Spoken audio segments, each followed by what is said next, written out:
गिनती अध्याय 13। फिर यहोवा ने मूसा से कहा, कनान देश जिसे मैं इस्राएलियों को देता हूँ, उसका भेद लेने के लिए पुरुषों को भेज। वे उनके पितरों के प्रति गोत्र का एक प्रधान पुरुष हों।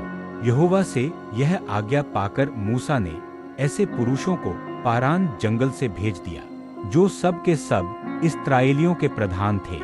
उनके नाम ये हैं, अर्थात रूबेन के गोत्र में से जक्कूर का पुत्र शम्मू, शिमोन के गोत्र में से होरी का पुत्र शापात, यहूदा के गोत्र में से यपुन्ने का पुत्र कालेब, इस्साकार के गोत्र में से योसेफ का पुत्र यिगाल, एप्रैम के गोत्र में से नून का पुत्र होशे, बिन्यामीन के गोत्र में से रापू का पुत्र पलती, जबूलून के गोत्र में से सोदी का पुत्र गद्दिएल, यूसुफ वंशियों में मनश्शे के गोत्र में से सूसी का पुत्र गद्दी, दान के गोत्र में से गमल्ली का पुत्र अम्मीएल, आशेर के गोत्र में से मिकाएल का पुत्र सतूर, नप्ताली के गोत्र में से वोप्सी का पुत्र नहोबी, गाद के गोत्र में से माकी का पुत्र गुएल। जिन पुरुषों को मूसा ने देश का भेद लेने के लिए भेजा था, उनके नाम यही हैं, और नून के पुत्र होशे का नाम उसने यहोशू रखा।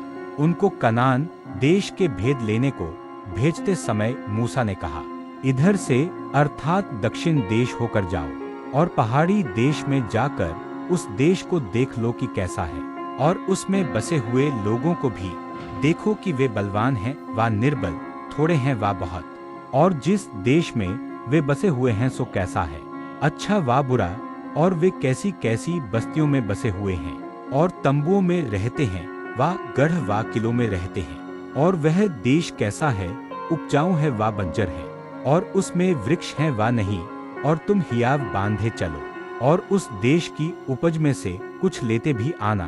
वह समय पहली पक्की दाखों का था।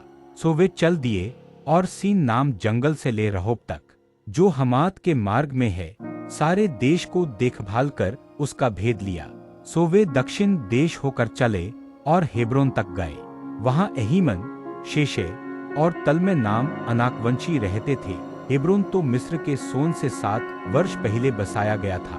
तब वे एशकोल नाम नाले तक गए और वहां से एक डाली दाखों के गुच्छे समेत तोड़ ली, और 2 मनुष्य उस एक लाठी पर लटकाए हुए उठा ले चले गए, और वे अनारों और अंजीरों में से भी कुछ कुछ ले आए।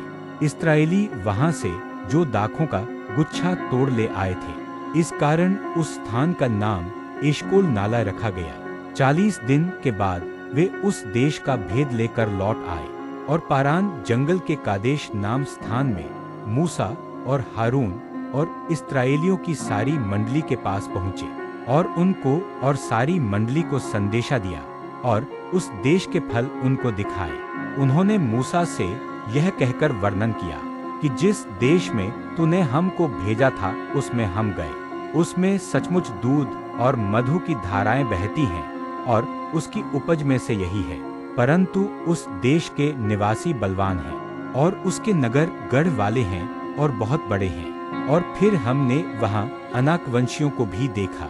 दक्षिण देश में तो अमालेकी बसे हुए हैं, और पहाड़ी देश में हित्ती, यबूसी और एमोरी रहते हैं, और समुद्र के किनारे किनारे और यरदन नदी के तट पर कनानी बसे हुए हैं। पर कालेब ने मूसा के सामने प्रजा के लोगों को चुप कराने की मनसा से कहा, हम अभी चढ़ के उस देश को अपना कर लें, क्योंकि निस्संदेह हम में ऐसा करने की शक्ति है। पर जो पुरुष उसके संग गए थे उन्होंने कहा, उन लोगों पर चढ़ने की शक्ति हम में नहीं है, क्योंकि वे हमसे बलवान हैं। और उन्होंने इस्राएलियों के सामने उस देश की जिसका भेद उन्होंने लिया था यह कहकर निंदा भी की कि वह देश जिसका भेद लेने को हम गए थे ऐसा है, जो अपने निवासियों निगल जाता है। और जितने पुरुष हमने उसमें देखे वे सब के सब बड़े डील डौल के हैं। फिर हमने वहां नपीलों को अर्थात नपीली जाति वाले अनाकवंशियों को देखा, और हम अपनी दृष्टि में तो उनके सामने टिड्डे के समान दिखाई पड़ते थे, और ऐसे ही उनकी दृष्टि में मालूम पड़ते थे।